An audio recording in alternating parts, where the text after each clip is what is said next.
Maneva na say ma PENDREAM TV. PENDREAM TV there osia dem yopo. Today I'm going one-on-one.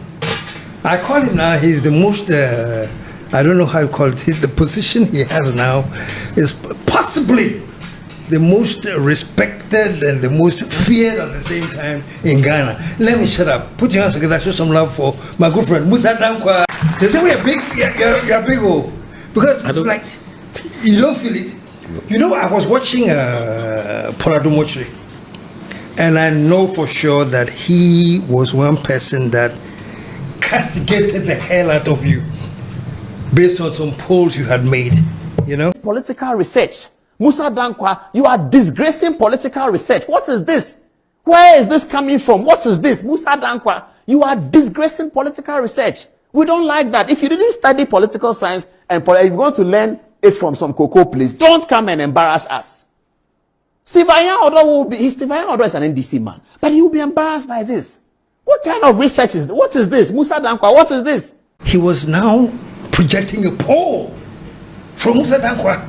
And on the any argument. I'm saying, wait a minute. No, the survey done by Musa Dankwah is quite interesting. What he's doing is that he's striking a comparison between this and that, this and that, that and that. Let's hear him. Put Musa Dankwah's stuff there. He says, Haruna Idrisu versus Forson. Haruna Idrisu versus Asedun Ketia. And Asedun Ketia versus Professor Jena Nopokwa-Jeman. I said, when I asked you, that's the first thing I'm going to ask you. How did you feel? Were you aware that he had done that? And no, actually, I saw the video. Oh, you saw the video? A couple of days back. I think I shared a post on my wall. So why do you use somebody's work that you don't trust to make or to enrich your program? Yeah. I mean, imagine his program without the post. It wouldn't have been interesting. So the post we have done made his work program, more interesting. So we've added value to his work. But I believe he'll probably stick to the data and not kind of create an impression of data being doctored or something like that. I think that is his problem. I don't have a problem at all anybody using my data, but you have to be honest. Either you trust and use it or you don't. Well, when I saw him using it, I'm saying, wow, Musa Dankwah, Paul, you know. But it was interesting. I was wondering how you'd react to that age, Charlie. No, I also understand the game. Yeah. You know, for some of these programs on some of these individuals. So if you don't understand them very well, then you'll be worried or you'll get a bit disturbed. Some of this. So I understand it's the politics they are all playing. Let me start from something a bit bizarre, because there's so much talk. It's all politics, and I just want to pick your brain. UP. Does UP stand any, from wherever you are sitting or standing, where's the UP in all of this? Interestingly, I think the first poll we've done that involves UP was the March poll. And they are showing signs of resurgence, surprisingly, yes. What are the numbers like? I will give it to you right now shortly, but you could see they are making impact in the voter region. They're also making some impact in the Western region. And interesting as well for UP voters, we found out that they are the most educated voters. Most educated? Yes. Really? Yes. If you combine those with senior high and tertiary, close to 80% of them, close to 80% of UP voters have at least senior high. Wow. Yeah, higher than the NDC, higher than MPP. Actually, it's the UP in terms of proportion first, followed by those who don't disclose their party affiliation. And then you have floating voters, then you have NDC, then you have MPP and the other parties in that order. So UP guys are, by the data, the most educated. Wow. Wow. Are they getting grounds? No, this is the first time we've picked them in the data, so you can't see the change. You can't see the change. So subsequently, when we do further polls, we'll see that they are growing their number down. But it doesn't look bad at all for a party. And again, it's an offshoot of MPP.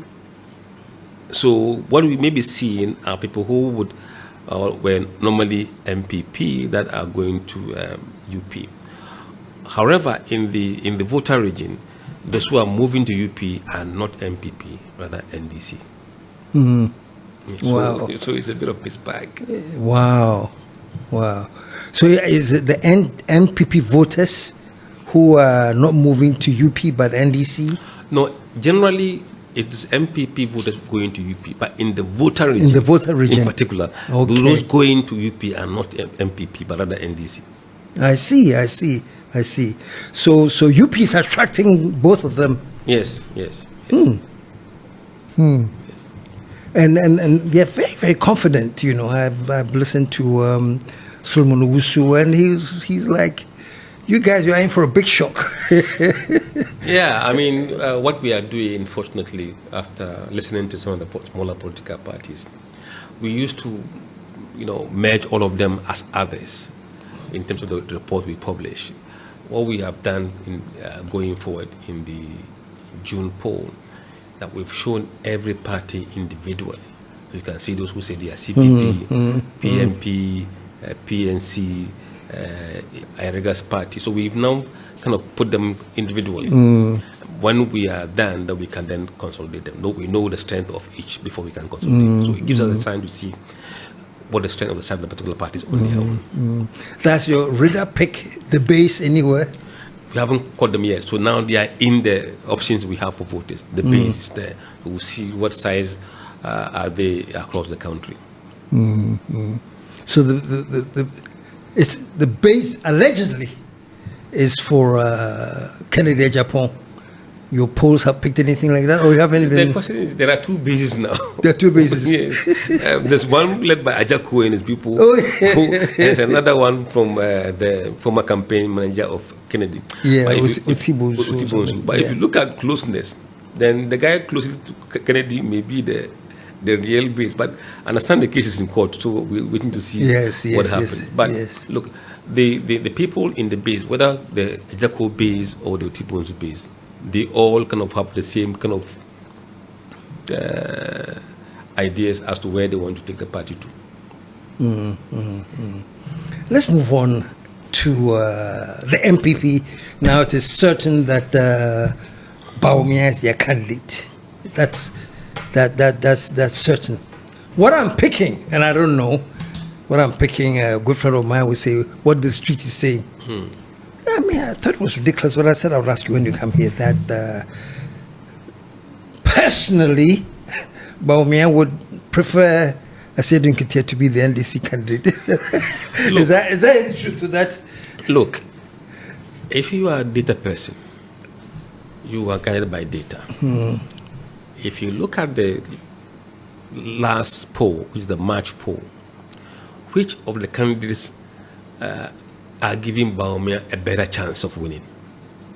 A better chance means that the candidate whose performance doesn't give comfort for the ruling party and give hope for the opposition party.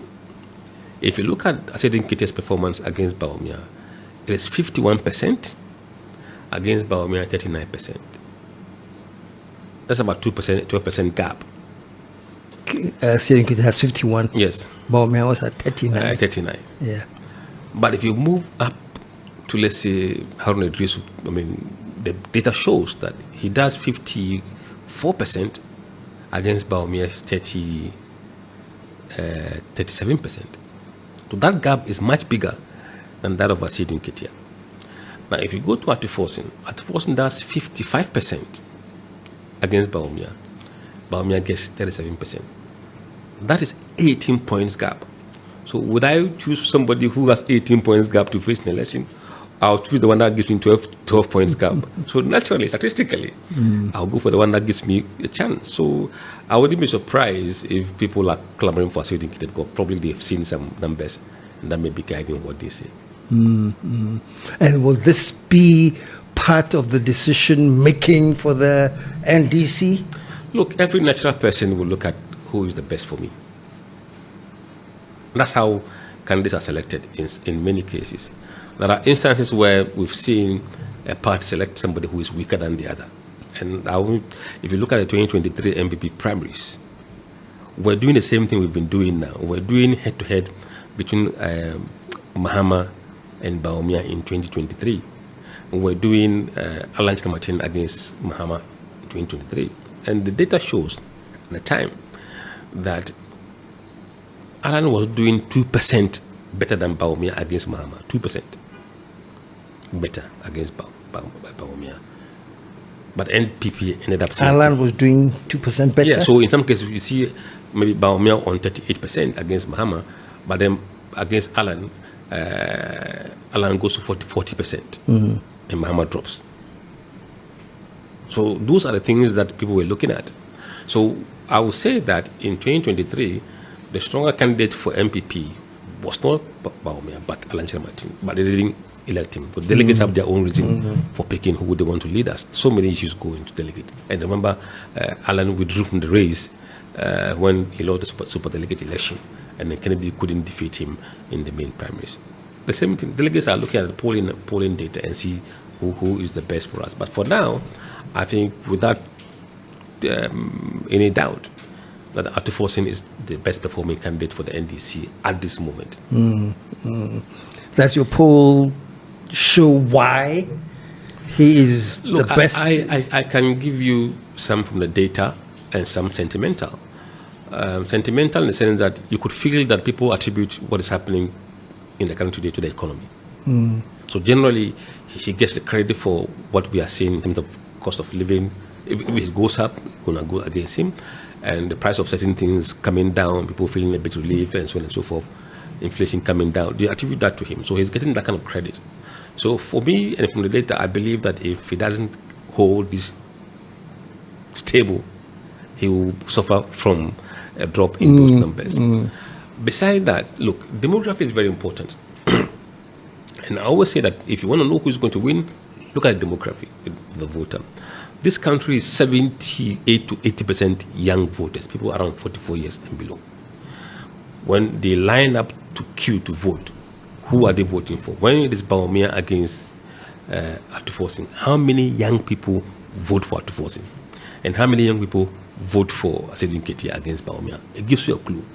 The younger people who are majority are looking to elect somebody who is like them. And that's the challenge that the older delegates or the older candidates will struggle with. The country is young, and that voter age will play a very key role in who become president. Beside that, look, the Akans are about 45% of the voting population, just like the country. And if you look at the vote Forson gets among the Akans, it's much bigger than the vote that Ketia gets against Bawumia. So the Akans rally behind Forson much more than they do for Asedin Ketia. That is a fact from the data.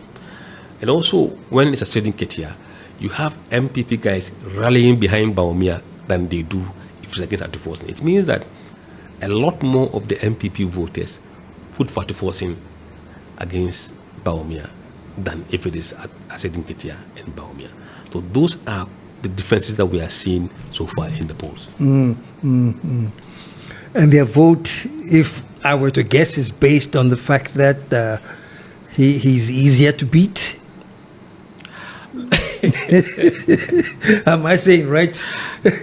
You know, a lot of things come into play. But if you are an MPP, certainly you wouldn't want a stronger candidate per the data to give you a good shot at the presidency. If I was in their position, I would bet that they vote for somebody who is nobody, and then the person will struggle to win. So that's what people will do. Okay. I mean, if you remember in 2022 or 2020, when Mama was contesting against some other candidates, you could see some people preferring Dufo do well. But they want you to give him Dufo and they will be happy. The same thing. I mean, MPP or NDC will tell you that we want your not lose, but the candidates. That's what we want. We are going to play a match. What do you do? We hope they play this defender because we can dribble him. So politics is all the same. It's the same. And is it 40%, 80% of the country is below 44 years or 44 and below? Oh wow! That's a very interesting statistic. Yeah. 80% is Yeah. below 44. Yes. The older people are very few, 20%. Yeah, Maraso. So this is an advice, though. No. I mean, it is a- look, it's going to be an election for the youth and of the youth. And any party that is able to figure out this combination very well and give them the options, I think will have the upper hand. Have the upper hand. Wow. So what is okay? What is important to the youth? What are they talking about? These are the areas to look at for now. Absolutely. No longer. Look, the youth want a better future. They want employment. They want job security. They want a future that they can plan very well. I don't think they want a future where they can just live a life of no goal. So we must, as a country, begin to really look at the population we have and have something very solid in place to address the youth unemployment. Besides the youth unemployment, I think there's issue of emerging issue of drugs as well. So we should have real policies to address the youth in drug. And I think these are, for me, the time bombs we have. So looking at the whole picture now, I know we're still some years away from 2028. Not that many, but quite a you know.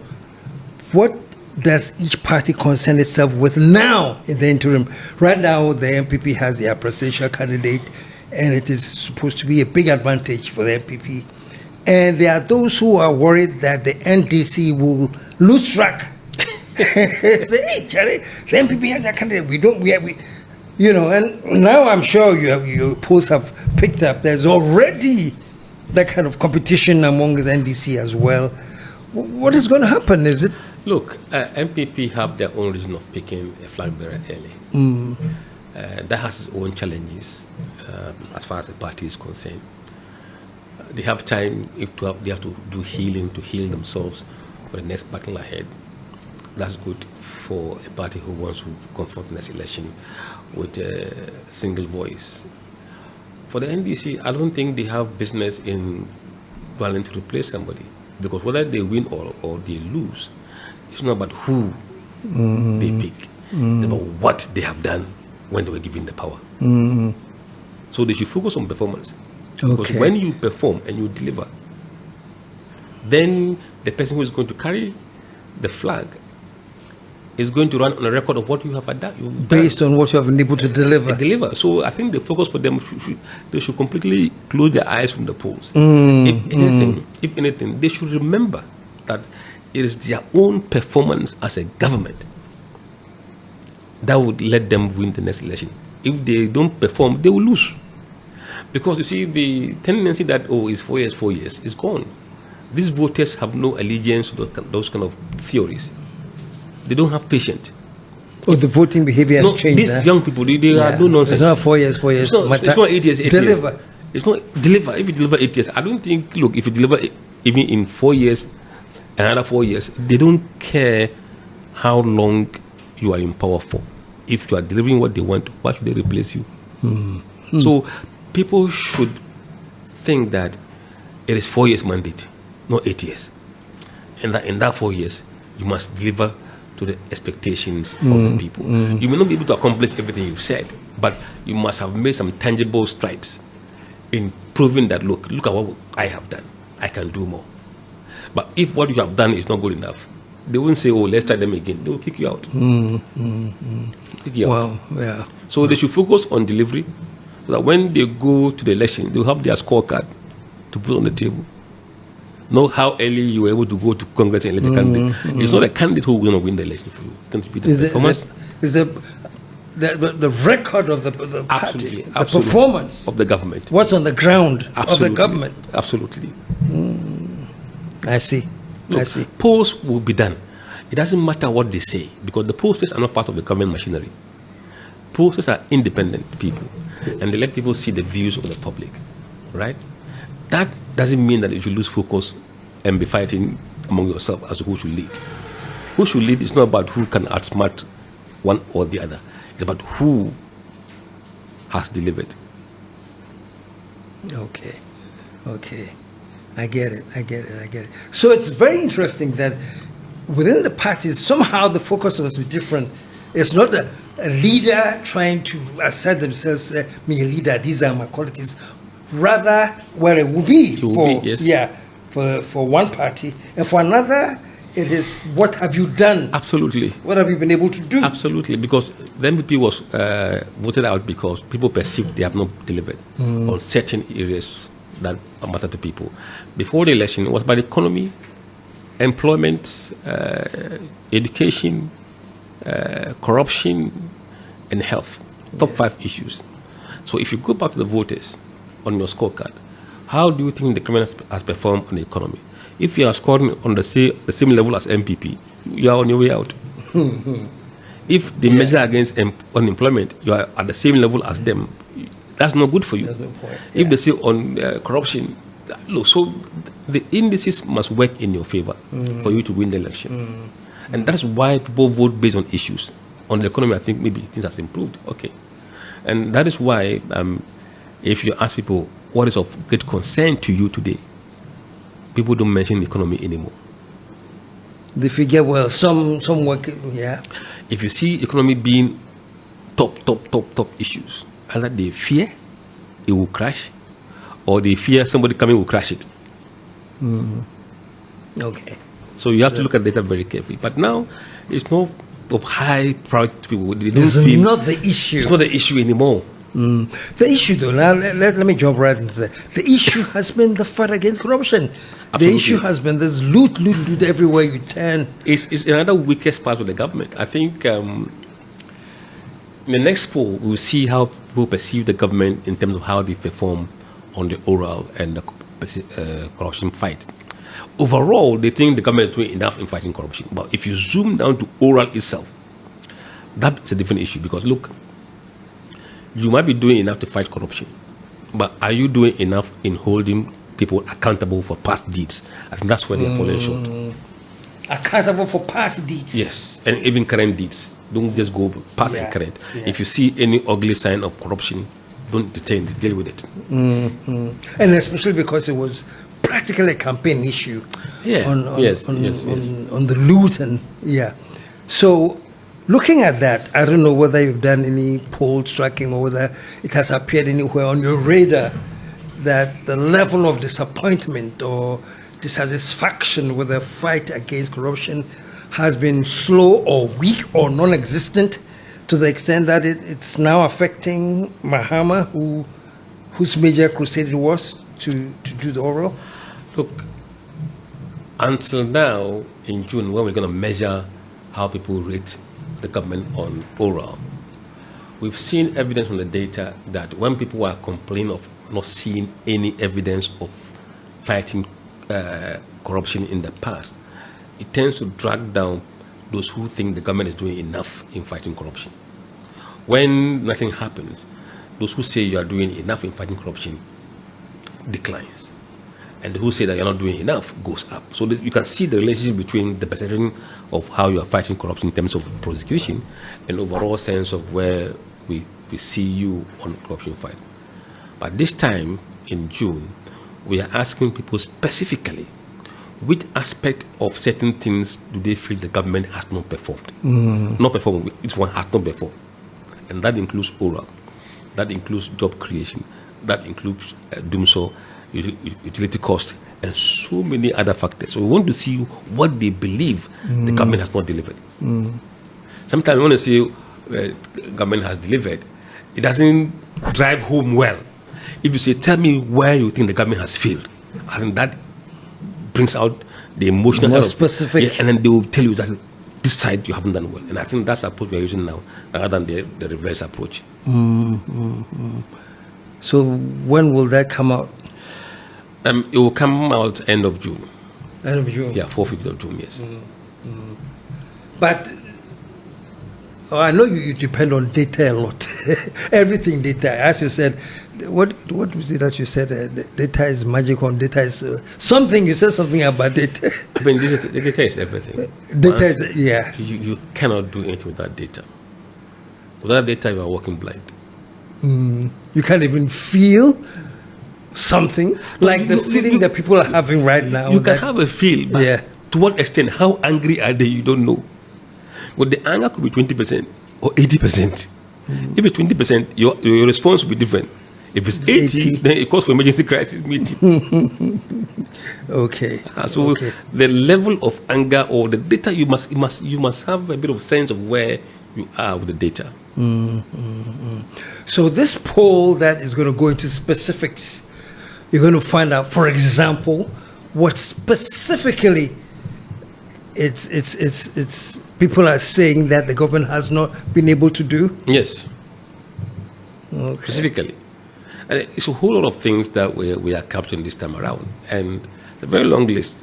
Maybe I'll try and get the data and we can go through them. But some of them include the things that have made grounds recently. Cocoa pricing for farmers. We are teasing that out. We are also asking them how they think the government has performed on the Dumso. In fact, the Dumso, we have a separate question to asking them about how they think the government has handled the Dumso crisis. How well or how bad they think the government has done in that aspect. So that would come. But then in the main survey, we're looking to ask them to give us their views on several areas that are important for the government to know where people think they have not done well. And things that you know, utility costs like water bill and light bill, how do you think the government has performed on that? We're going to be asking them about Galamsey as well. How do you think the government has performed on Galamsey? And then we're going to ask them, how do they think the government has performed on Ural? How do you think the government has performed on CD performance, on the economy, on cost of living? And we've been hearing about cost of living crisis, and we want to see whether they share the belief that they haven't done well on cost of living, or they have done well on cost of living. So all this will come out, and we will see the areas that they feel the government has not done enough. And I think that is very important for us to measure and let the government know, people know. For example, there's a list of things we're going to ask them the view about how the government has performed. Economy, education, fuel prices, cost of living, free sanitary pads, oral fighting, free laptops for students, electricity bills, city stability, 24-hour economy, unemployment, Dumso, water bills, cocoa prices, and Galamsey. So these have almost captured everything that has been topical in this country. So they should tell us which they have so many options, but they should take only 3 areas they believe the government has not performed. And how the government can assess for itself that, hey, it's what the guys are saying, what do we do? So we begin to ask people to hold people accountable who are in charge of those places. Yes. And the good thing is that it's good both for government that is in power to understand what the people are thinking, and for those who are in position who also want to get into power to know. Absolutely. So you know on which issue to tackle the government, to hit the government on. You can't hit the government on something that people don't see as important. And that's one thing that political parties make. They dwell on something that it has no impact at all for voters. So if you know what the voters are angry about, then you know how to hit the government and on what. Otherwise you misfire. You misfire. And if you don't hit them on education, who should you deploy to talk about educational gaps that we have found in the polls? If you want to talk about cocoa prices, if cocoa price is the top issue, if the report comes out and cocoa is not the top issue, you must as well leave it. And hold on something that matters. It means you are connecting to the voter sentiment. Me see when they have also see there be a winner how. I mean, it doesn't work in political science like that. So, as I'm listening to you, whether they like it or not, you are like one of the most powerful assets that is available for parties to consult, and I'm sure they are. But really,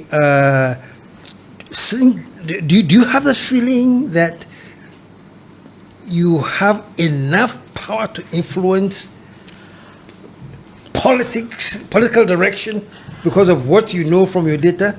Look, what I really want to do is let them see what the public is saying. And if that will influence their behavior for good governance, I'm more than happy. I'm happy with that. And that's the sole reason why I'm doing this job. That's the sole reason why Global Info is funding this as a CSR. We have no interest in shaping which party comes to power or goes to position. That is not our interest. If by so doing, we are able to let you know people's complaint and you fix it, haven't we done a good service? Yeah. So basically, it's about building the nation. Building the nation, not about building It's not the about party. a party. Absolutely It's about not. what does the party need to know to build the nation. Absolutely.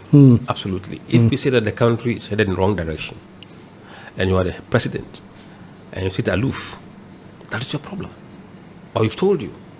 And we've done this for more than 6-7 years. We've always told the government in power what people were thinking. From 2019, 2020, 21, or 21 we didn't do poll, 22, 23, 24, 20. We have continually been doing this. And we tell you. So if you want to see what people think about your government, then you follow the polls. Which also means that people have so much vested trust in the polls. Because, look, the people we talk to, we tell them that your voice is singular voice. You have no chance to go on radio to tell the president what you think.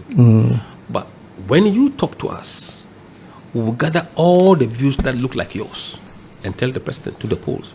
And I know every president will look at polls. Even opposition will look at the polls and see what the polls are saying. If you are getting unpopular, you don't wait until election day. You will need see it much early. Yeah. So the second part of the question is this.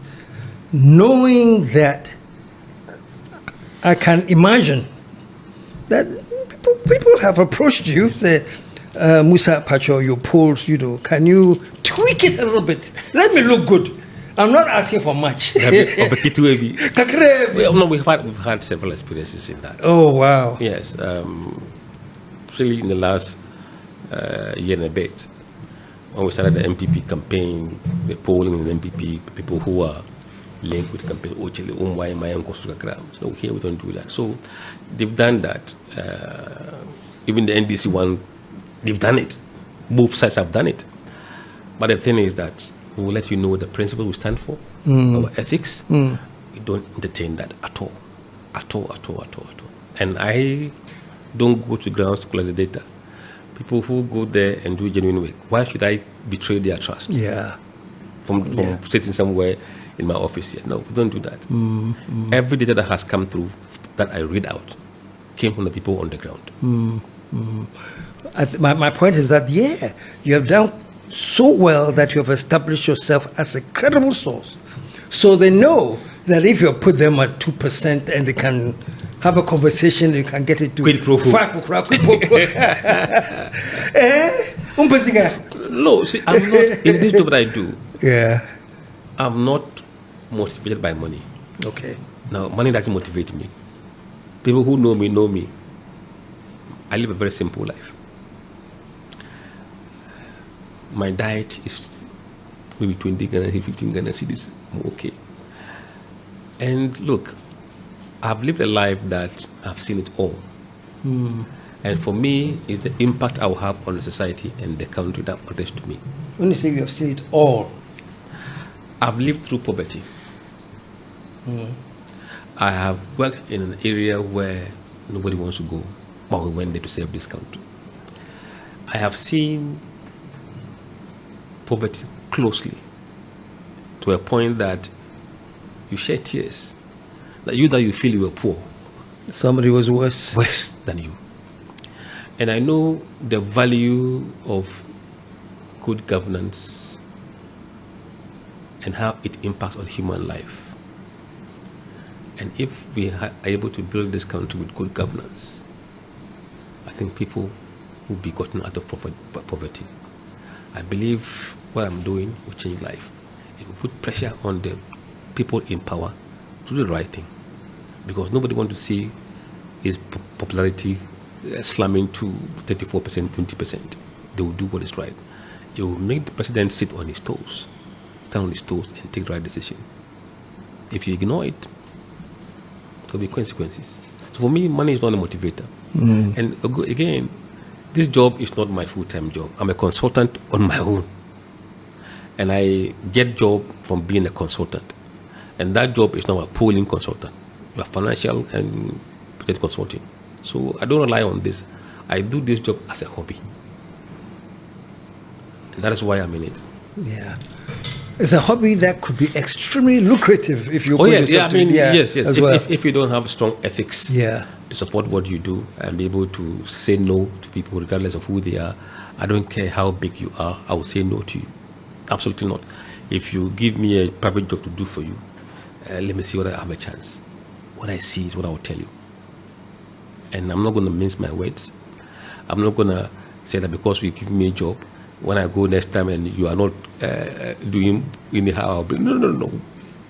Professional job. That is it. If you are losing, you are losing. It doesn't matter how much you're going to offer me to. I won't change that. Absolutely not. Look. I am a very religious person, and I believe that this is, you can't betray the people. Trust. You can't betray them. And I like that. You can't betray their trust. No, you can't betray their trust. No. And there's a lot of that writing in your job. Absolutely. It's the foundation is that the people trust what you're put out there. Absolutely. Yeah. Absolutely. Because we tell them that if you tell us what you truly mean, they will hear it. The person says A, and I come and betray the trust and say he said B. No. Wow. I know it's a very difficult job. Yes, the pressure that you come under is quite severe. Just that I don't let it bother me. I just take it, brush it off, and I move. I mean, look, it's a lot of pressure. What posts have you come up with that was so contentious that people were like ready to face you? Everything I put out is contentious. Look, recently we put out a data, that's a fact, which showed how MPP has declined from being the party with the most voters to the party with the least voters. From the most to the least? Yes. And people sometimes are in denial. But what else can you say? You look at the polling data in 2024, that puts MPP around 37%. And today, they're around 25%. People don't want to believe it. To a point where you tell someone today that if you line up their accounts in Ghana here, out of 100, 40 will say they are NDC, 30 will say they are MPP. This is shocking. Their accounts? Yes. Accounts? Yes. That is shocking. We just put out a data that compared 2024 to 2026 about party affiliation, region by region. And we showed where the parties were before and where they are now. Look, I hope it's here. You take Bono of the Ahafo region. The Ahafo region is an Akan region. What has happened there? If you take Ashanti, an Akan region, what has happened there? If you take Bunu East, what has happened there? If you take Western region, what has happened? Look, we have looked at each region one by one. And let me just tell you the differences, the changes that happened between 2024 and 2026. In the Ahafo region, those who support MPP has declined by nearly 8%. And those who support NDC has gone up by 14%. If you go to Ashanti region, MPP has declined by 26%. NDC is up 12% compared to 2024. If you come to Bono, MPP is down 7%, NDC is up 13%.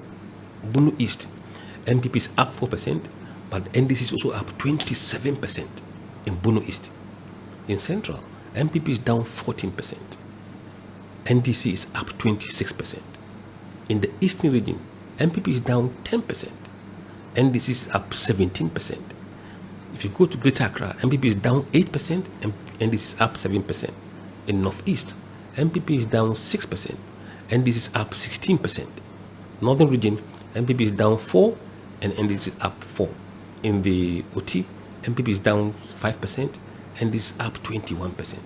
Savannah, NDC is down 4%, MPP is up just 1%.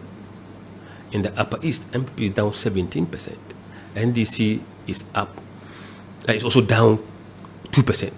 The rest have moved to other floating votes and so on and so forth. If you come to Upper West, MPP is down 17%, NDC is also down 2%. We go to Upper West, MPP is down 2%, NDC is up 2%. Volta region, MPP is down just under 1%, but NDC is down 5% in Volta region. Western region, MPP is down 10%, NDC is up 18%.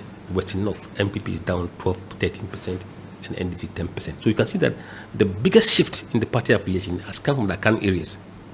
That is why 40% of Akans are saying they are NDC now, compared to 30% who say they are MPP, because MPP has lost grounds in almost all of the Akan areas. So those are frightening numbers. Yeah, frightening. I can see why this is contentious. Yes. What in your opinion is this shift about? Really, what is happening that all of a sudden it seems that the Akans are finding NDC attractive? Look, I don't have specific data about why, but you can deduce by performance of what they think the country is now compared to where it was before. In terms of the direction of the country, before the elections, about 34% of people said Ghana was in the right direction. Actually, that number is about 67%. Look at the difference. People who were saying the standard of living has improved is now close to 60%. Before the elections, around 28% or 30%. So people have seen some differences in terms of what they're experiencing in their personal lifestyles. And if you look at people's perception about fighting corruption, it's much positive now than it was before. So those are the things that make people realign themselves. Especially when, remember, we said 80% are below 44 years. These guys are not very tribal in the way they support parties. They don't normally say, oh, yeah, we'll meet too much, so I will remain there and die. They are transactional. If it's good for them, they will follow it. If it's not good, they will abandon it. So the political party affiliation, though is changing, is because people don't see the need to stay at one place forever. Very dynamic, very fluid. And these are young voters. Young voters, if it's good for them, they will join you. If it's not good, they will abandon you. So I think that demography is helping change the way people support political parties. I remember back in the day where people could actually even insult you, and the insult was that and that was a whole insult, you know. So I mean, I'm just saying, I've seen times where the NDC was so unattractive, it was an insult. Look, there are two data that would confirm my response. Out of every 100 delegates, 100 people with degree and above qualifications, 45 of them will say they are NDC. With degrees and Yes, above? yes. Yeah. If you sample people with degrees and above, 45% will say they are NDC. Only 25 will say they are MPP. Before, the elite are MPP voters. Now it's changed. Beside that, even the wealthy, the rich, you know, we've been asking lately people's income level as voters, and they're telling us what their income level is, given the range. People who are earning above 80,000 and above, most of them say they are NDC. So the high income earners have shifted from being MPP to being NDC. What do you think caused the shift? Look, I think investment. People who have wealth really want stable economy, stable currency that they can help to plan their wealth. And they see the current environment probably more conducive for their wealth than in the past. So it will cause them to shift. Some too, I think they had investment in the bonds and other government treasuries that the DDEP really hit them and they lost the money. So they have that kind of anger against the party that caused that. So that is one of the reasons that you could ascribe to it. And then also, even the elderly voters, older voters. These older voters are normally conservative voters, and they are normally MPP. Now, older voters have abandoned them. Really? Because, again, the DDP, the pension issues, they suffered most. So you can trace some of this movement to events that have happened in the past compared to now. So you can see the problem. So, I mean, they have a lot of work to do as a party to rebuild trust, rebuild confidence. And as a party, I think they must put everything in there to do that, because you can't lose trust. For well, first of all, do they believe the poll, or Look, I think will it be rubbish now? I think in public they will rubbish it, but privately, I strongly believe that they believe it. Yeah, they believe it. They believe it. I believe so, because look, if you look at the sentiments people express, even in social media, and how they react to certain things coming from the area of MPP, it gives you a sense of people who still have anger, and that anger has to be managed. They have to begin to tame the people's anger by new strategy, new communication strategy, new approach, new way of engaging the voters. I think that must be the most important thing now for MPP. People should not see them and still be angry at them. We need a very effective position, a very good one, for us to have a good governance in place. If you don't have a position that nobody trusts it, then it's going to be a problem. You give free right to NDC to do whatever they want to do. We don't want to have that. But I think it's in the interest of MPP to really sit down well and analyze the issues and sincerely try and take steps to address it.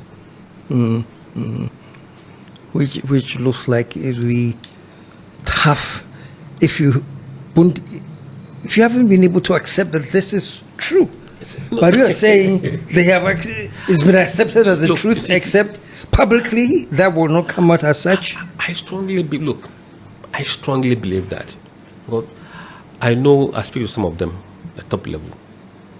Initially, some of them think that, you have been paid by NDC to do NDC bidding. But I strongly believe that there are those who know that what this guy is doing is correct and that we need to work with it.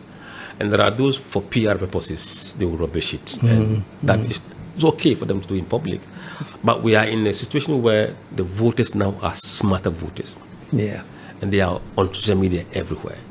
Look, only 5% of the Ghanaian voters today we've sampled don't have social media account. Even if the person has no education, they still have TikTok. So a lot of them are on TikTok. Issues that are being discussed on X, people take it from X to TikTok and go and discuss it there. For my mother, who hasn't been to understand what the person was saying on TikTok. So the landscape has changed dramatically. And look, now even the traditional media is playing catch up with social media. Yeah. They are ahead of the game. Before you break the breaking news, somebody has put the news already on TikTok. And things that are discussed on the mainstream media platform are taken to platform and discussed further by bloggers and people who ordinarily you don't value them, but they have followers. So they are influencing the discussions that are being had in our homes. And that for me is revolutionary. This is a question on this whole shift. And I have a guest recently. He was talking specifically about the personality of Mahama. And he said that personality alone he said was such a likable personality. He thinks that part of the influence is, does your data pick that up anywhere? Is the personality such a big role? You see, as a pollster, either you have specific answers or you want to use other data to corroborate what you are seeing.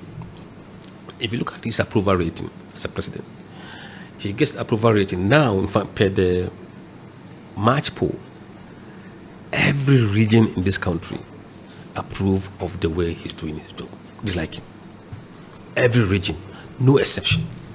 All the 16 regions, approval rating is above 50%.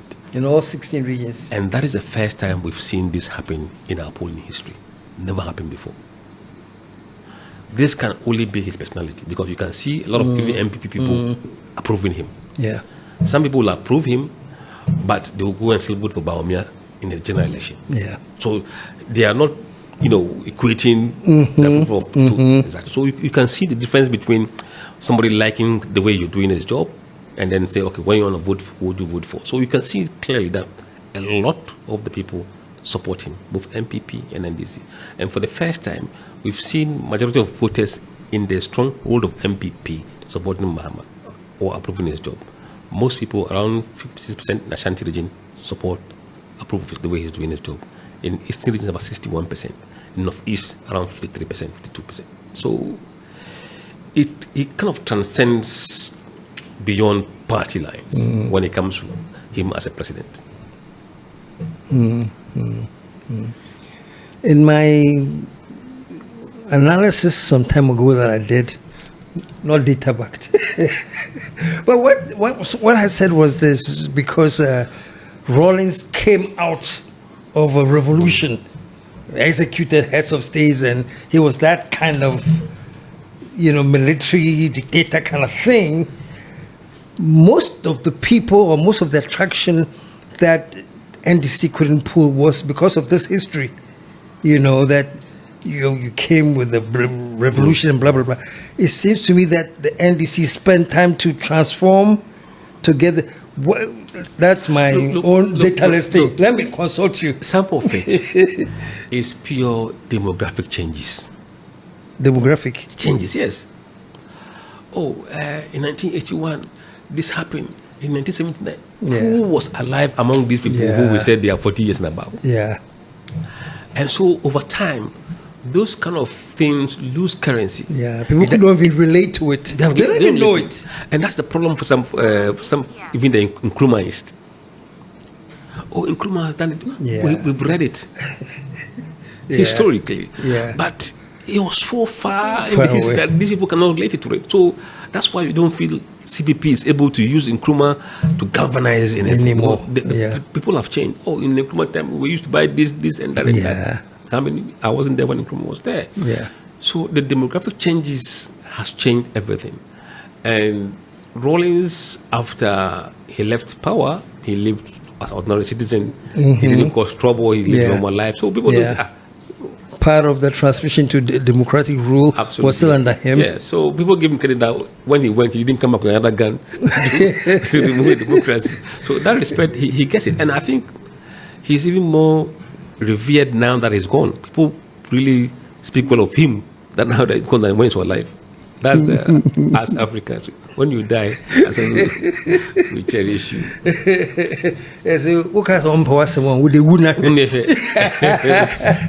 They'll be full of praises for you. A lot of these things are demographic changes. And remember, those who harbor things like that are the very old people, and there are not many in the population right now. Nkrumah Mresu, JB Dankwah Mresu, they don't know. It doesn't resonate well with people. Yeah, well, it makes me feel so aged now because I take pride in recollecting that I saw every coup in Ghana. No, but it's also a privilege to have lived through those times. Yeah, you can see what has happened then, what's happening now.